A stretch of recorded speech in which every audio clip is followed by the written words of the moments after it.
नमस्कार, आप देख रहे हैं चौपाल समाचार। चौपाल समाचार की हर खबर समाज पर करती है असर। आज जिला विधिक सेवा प्राधिकार एवं जिला बाल संरक्षण इकाई के संयुक्त तत्वावधान में सेक्स वर्कर के अधिकारों को प्रोटेक्शन देने एवं उनकी समस्याओं के समाधान पर जिला एवं सत्र न्यायाधीश की अध्यक्षता में समाहरणालय सभा कक्ष में कार्यशाला का आयोजन किया गया। कार्यशाला में जिला प्रशासन, पुलिस प्रशासन के वरीय पदाधिकारी के साथ सभी स्टेक होल्डर्स एवं सेक्स वर्कर पर कार्य करने वाली संस्थाओं के प्रतिनिधियों ने शिरकत किया।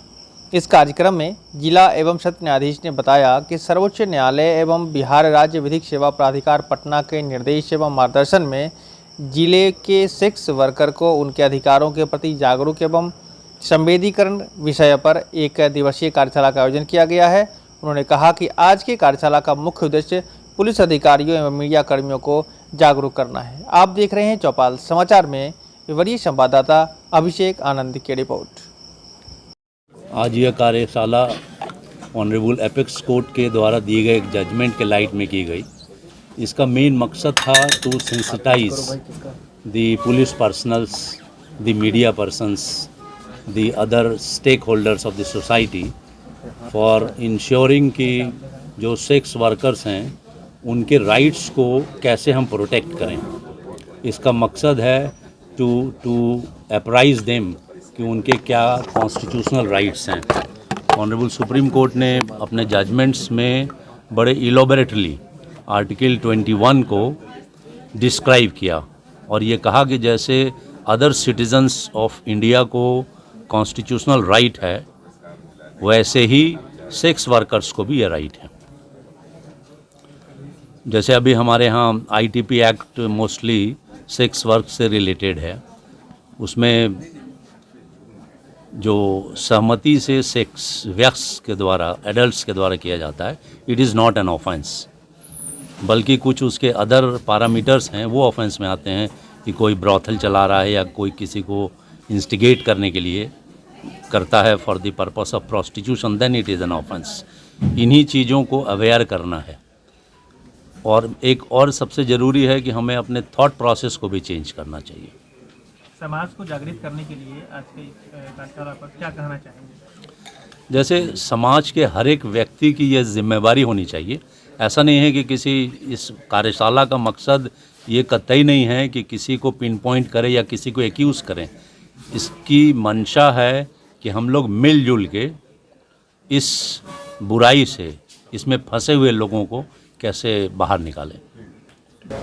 ये जागरूकता अभियान नहीं था, ये एक वर्कशॉप था। और जो अभी सुप्रीम कोर्ट का जजमेंट आया है कि सेक्स वर्कर को भी आप एक इंसान के रूप में देखें, और ख़ासकर जो पुलिस और मीडिया से कहा गया है कि आप उनको क्या बोले उसको, अनलीगल क्या दिखाना नहीं है। हाँ, मतलब हाँ, उसका आप प्रचलित नहीं कर सकते हैं, उसके बारे में कटाक्ष नहीं कर सकते, मतलब गंदे शब्द नहीं बोल सकते हैं।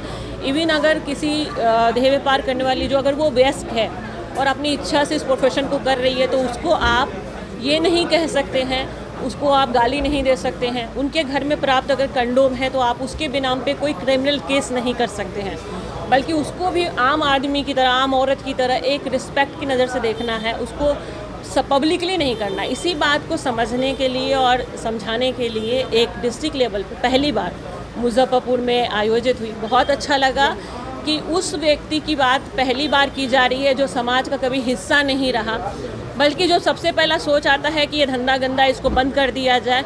वहाँ एक बात ये हो रही है कि उस धंधे में बंधा हुआ एक व्यक्ति सम्मान के अधिकार के पैमाने में आता है। तो इसके लिए हम जिला न्यायाधीश को शुक्रिया कहते हैं, डालसा को भी शुक्रिया करते हैं, और जिला के सभी तमाम लोगों को धन्यवाद कहते हैं। तो जिसे जबरन में इस धंधे में धकेला जाता है, उसका क्या? देखिए, सेक्स वर्क का आयाम बहुत बड़ा है और इसको हमको लगता है हम सबको समझना चाहिए। ट्रैफिकिंग अपने आप में एक अलग मुद्दा है, हम भी उसका सपोर्ट नहीं करते, विरोध करते हैं, क्योंकि एक ही बात है, जो आ गया वो वापस नहीं जा सकता, लेकिन जो नहीं आया उसको रोका जा सकता है। उसके लिए जिला प्रशासन को, समाज के और लोगों को मजबूत पहल करनी चाहिए। देखिए, कोई भी चीज़ में अगर कोई घर में सन्नाटा है तो कैसे वो सन्नाटा गायब होगा? जब उसमें लोग रहने लगेंगे। तो जिस दिन रेड लाइट एरिया और सेक्स वर्कर के साथ आम लोग जुड़ने लगेंगे, बात करने लगेंगे, तो वो जो उनके मन में जो डर है वो निकलेगा। जब निकलेगा तो कहीं ना कहीं जो थर्ड पार्टी को लाने, जबरन धंधा में लाने की कोशिश है, वो रुक जाएगी। लेकिन अगर ये नहीं हुआ, तब तक जब तक ये डर कायम रहेगा, तो ये डर को बड़ा करने वाला और भी लोग हैं जिसको हम आप सब जानते हैं, मगर उसके चेहरे के नकाब नहीं हटा सकते हैं। लेकिन हम सेक्स वर्कर को हमें हमेशा उंगली कर देंगे कि ये तो धंधे वाली है। ठीक है, अपना परिचय, क्या परिचय हुआ आपका? जी, मेरा नाम नसीमा है और परचम नाम की एक कम्युनिटी बेस्ड ऑर्गेनाइजेशन है जिसकी मैं सचिव हूँ। धन्यवाद। माननीय सुप्रीम कोर्ट के आदेश के तहत हुआ है और ये इस पर आगे कानून कैसे बने यौन कर्मियों के लिए, उनके कल्याण के लिए इस पर चर्चा हुई है। हम लोगों ने अपना अपना विचार रखा है और एक सामाजिक कार्यकर्ता के नाते हमने विचार रखा है कि उनको सम्मान दिया जाए, उनको बेश्या या यौन कर्मी नहीं कहा जाए और उस एरिया को रेड लाइट एरिया नहीं कहा जाए, लाल बत्ती क्षेत्र नहीं कहा जाए, उसको विशेष समुदाय कहा जाए और उनको सम्मान के दृष्टि से देखा जाए। उनके बच्चों के पढ़ाई लिखाई का इंतजाम हो।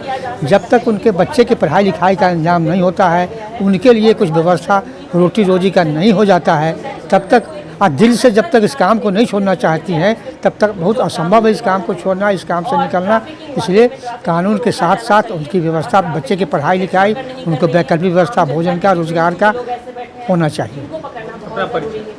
हमारा नाम परमहंस है और महिला डेवलपमेंट सेंटर नाम की संस्था के हम संस्थापक हैं।